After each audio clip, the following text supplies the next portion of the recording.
America के अंदर protest हो रहे हैं और इन प्रोटेस्ट का नाम नो किंग प्रोटेस्ट रखा गया है। अमेरिका के 50 राज्य फिलहाल 3100 से अधिक रैलियों में अमेरिका के राष्ट्रपति के खिलाफ 90 लाख से अधिक लोग सड़कों पर उतरे और उन्होंने कार्यक्रम आयोजित करके तख्ती हाथ में लेकर के यही कहा कि हमें राजा नहीं चाहिए। ये तस्वीरें हैं जिसमें ट्रंप मस्ट गो नाउ करके लोगों ने पब्लिक रैली निकाली, लोगों के द्वारा प्रोटेस्ट किए गए, बड़ी संख्या में सड़कों पर लोग उतरे। नो किंग प्रोटेस्ट अमेरिका के तमाम राज्यों में हुआ और वहां पर सड़कों पर उतरे लोगों ने कहा कि हमें ऐसा सनकी आदमी नहीं चाहिए जिसमें राष्ट्रपति का भाव नहीं हो, राजा का भाव हो, जिसे यह लगता हो कि मैं कुछ भी कर सकता हूं, दुनिया अपने आप देख सकेगी, मुझे कुछ भी रोकने वाली शक्ति नहीं है।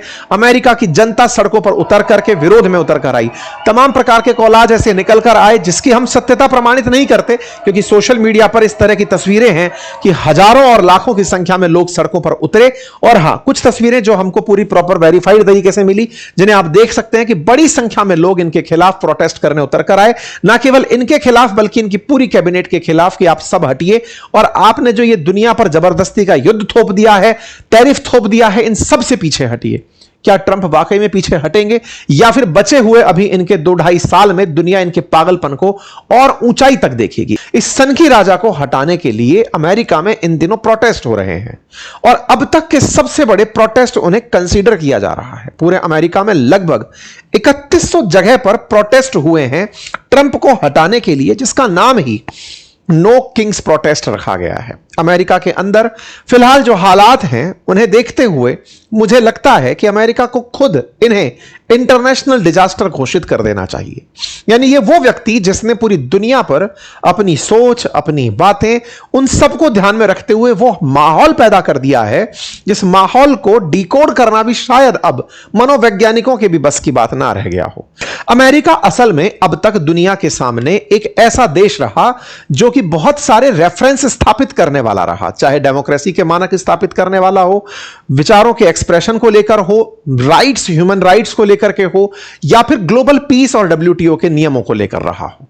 वैश्विक परिदृश्य में अमेरिका हमेशा एक टॉर्च बियरर बनकर अब तक रहा है। लेकिन अमेरिका को मिले हुए ये राष्ट्रपति जो कि इतने ज्यादा उतावले हैं किसी भी बात पर रिएक्ट करने के लिए कि अब ये इस हद तक आ चुके हैं कि इनका कोई कुछ नहीं बिगाड़ सकता।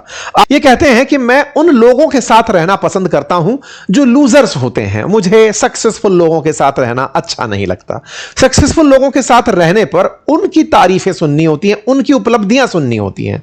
मैं लोगों की उपलब्धियां नहीं सुनता, मुझे अच्छा लगता है वहां रहना, उन लोगों के बीच रहना जो मेरी उपलब्धियां सुने, मेरी सफलता के बारे में सुने।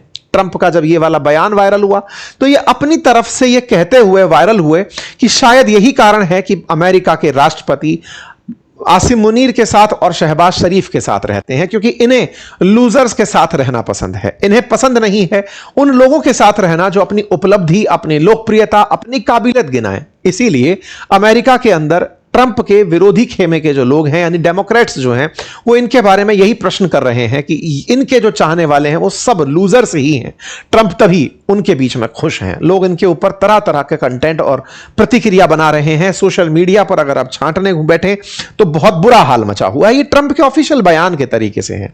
इनके बाद में ये अचानक बोलते बोलते निकलते हैं कि अब अगला क्यूबा होगा। लेकिन पत्रकारों से मेरा निवेदन है इस बात को भूल जाना, मैंने कुछ नहीं कहा ऐसे समझना। अगला क्यूबा होगा यानी कि आपको समझ में इतना तो आ ही गया होगा कि अब ये क्यूबा के ऊपर हमला करेंगे। अगले बार ये क्यूबा के लेकर कोई एक्शन करेंगे और ये पहली बार नहीं है। अमेरिका के राष्ट्रपति फरवरी 1, 2026, 27 फरवरी, 17 मार्च सब बार क्यूबा के बारे में जिक्र कर चुके हैं और अब फिर से बोल चुके हैं क्यूबा नेक्स्ट। यानी वेनेजुएला के बाद ईरान और अब क्यूबा। दुनिया के अंदर पीस प्रेसिडेंट की भूमिका से निकलने वाले ट्रंप अचानक अपने तरीके का पीस दुनिया को परोस रहे हैं और ऐसे में क्यूबा के बारे में बात बोलते बोलते लोग इनके ऊपर प्रतिक्रिया देने लगते हैं कि यार क्या हद है, no strategy, no leadership, zero restraint, total entitlement, चल क्या रहा है। अमेरिका के राष्ट्रपति की और बातें सुनिए, ये इसी मीटिंग से निकली हुई बातें हैं जो मैं आपके सामने रख रहा हूं। ये अचानक स्टेट ऑफ हॉर्मुज के बारे में बयान देने लगते हैं और कहते हैं कि वो state of Trump, I am sorry, state of Trump नहीं, मैं स्टेट ऑफ हॉर्मुज की बात कर रहा हूं। मतलब जिस तरह से इन्होंने गल्फ ऑफ मैक्सिको को मतलब गल्फ ऑफ अमेरिका कहना पसंद किया, अब इन्होंने स्ट्रेट ऑफ हॉर्मुज को स्ट्रेट ऑफ ट्रंप कहना शुरू कर दिया। मुग्धता में पगलाए हुए ट्रंप को पागल ना कहा जाए तो क्या कहा जाए। दुनिया के अंदर जिस तरह के हालात बने हुए हैं उसे ये बिल्कुल मजाकिये तरीके से लेकर चल रहे हैं। ये स्ट्रेट ऑफ हॉर्मुज को अब स्ट्रेट ऑफ ट्रंप कह रहे हैं, जब दुनिया भर के अंदर ना जाने कितने ही लोग ऐसे हैं जो इनके वजह से, इनकी नीतियों की वजह से, इनके द्वारा थोपे गए दुनिया को अशांति की वजह से न जाने कितने ही लोगों को पेट्रोल खरीदने में दिक्कत हो रही है, डीजल खरीदने में दिक्कत हो रही है, उनको भोजन बनाने में लोगों को दिक्कत हो रही है, न जाने कितने प्रकार की इकोनॉमी को क्राइसिस झेलने पड़ रहे हैं। लेकिन इनका है कि ये अपने मजाक में बिजी हैं। इन्हें लगता है कि ये ट्रंप को, इस पर ईरान की प्रतिक्रिया आई, उन्होंने कहा हां बिल्कुल सही कह रहे हैं, ये एप्स्टाइन आइलैंड की बगल में ही है। ईरान ने इनके मजे लेते हुए कहा भी कि हां आप सही कह रहे हैं कि आप अभी थोड़ी देर पहले तो कह रहे थे कि मुझे उसकी जरूरत नहीं है स्टेट ऑफ हॉर्मुज की, और अब आप खुद उसे स्टेट ऑफ ट्रंप कहना पसंद करते हैं। खैर जो भी है, लेकिन कुल मिलाकर इनके बयानों में जिस तरह की विसंगतियां हैं उन्हें देखकर आप किसी भी देश के जिम्मेदार राष्ट्रपति का भाव नहीं फील कर सकते। क्या ट्रंप वाकई में पीछे हटेंगे या फिर बचे हुए अभी इनके 2-2.5 साल में दुनिया इनके पागलपन को और ऊंचाई तक देखेगी? आपको क्या लगता है जरूर कमेंट बॉक्स में बताइए। चैनल पर नए हैं तो चैनल को सब्सक्राइब कर लीजिए।